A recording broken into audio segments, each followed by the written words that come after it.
The Monetary Board of the Central Bank of Sri Lanka, at its meeting held on the 5th of July 2023, decided to reduce the standing deposit facility rate and the standing lending facility rate of the central bank by 200 basis points to 11% and 12% respectively. The board arrived at this decision following a careful analysis of the current and expected developments, including the faster than envisaged disinflation process and benign inflation expectations in the domestic economy, with the aim of enabling the economy to reach its potential and stabilizing inflation at mid-single-digit levels in the medium term while easing pressures in the financial markets. The board expects that with this reduction of policy interest rates by 200 basis points and the reduction of policy interest rates by 250 basis points in early June 2023, along with the significant reduction of risk premium on government securities witnessed recently, the market interest rates, particularly lending rates, will adjust downwards adequately and swiftly. Now what we can expect going forward is that the interest rate structure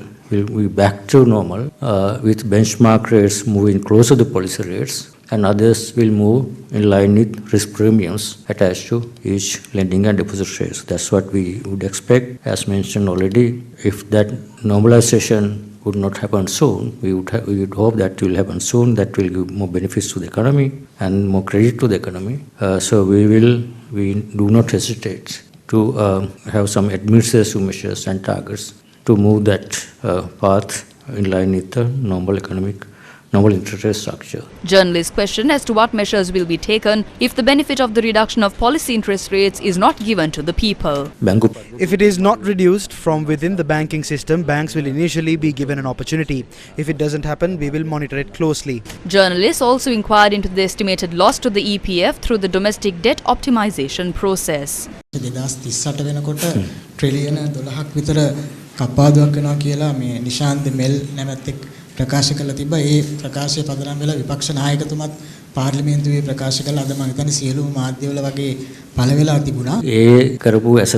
That assessment is wrong and not a representation of the reality. The argument was that the yield of the EPF Treasury bond portfolio is 13.5 at present.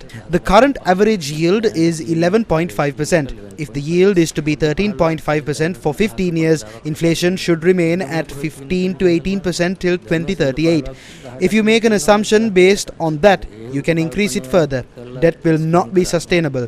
Under that assumption, debt will have to be restructured again in a few years. That assumption was made without a proper understanding or with an understanding to mislead the people. They have looked at the portfolio that has rough calculations. According to its current projections, a 4% opportunity loss. If it goes to the tax, the loss is 21%. The 100 will reduce to 79. The choices are between reducing it to 96 or 79. The governor of the central bank spoke about restructuring of Sri Lanka's debt and the ongoing negotiations. So this is a process of negotiations. So in that negotiation, obviously, there are two choices. You are in a process of negotiation. You can hold on to a position or will not do anything and can drag the process. Like someone suggested, why didn't we ask 50% haircut from external creditors? Can you still ask for that?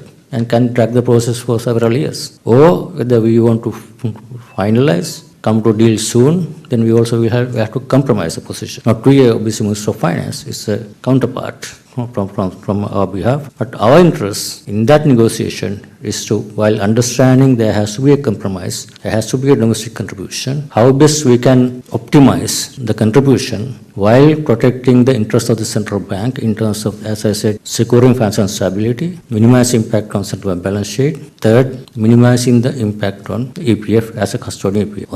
On those intentions, we also involved in the negotiation with the Minister of Finance. We were able to come to the most possible and best deal that one can achieve and come to a compromise and come to a situation where we can move forward.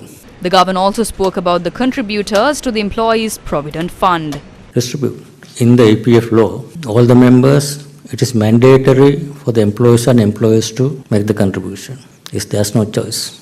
Even the investments, Central Bank, EPF, Monetary Board is a custodian. Even making investment in the law, there's no say for the members to make that decision. I would imagine if would be much more complicated system. Even the distributing the returns also is out of the income. So if I am to ask, so if on Monetary Board to ask a choice, I think I would like to ask the choice. if there's, at least, say, morally or kind of in principle, members' choice, members' consent. The question I would ask, whether you would want to pay taxes, or whether you would make a contribution. These two options. If this is not available option, then let not contribute making anything. And are you willing to take a risk of not getting anything for the investment that you have made in the government, 97% of investment? That's also not their choice, no. It is available choice that on behalf of the members, EPF has made.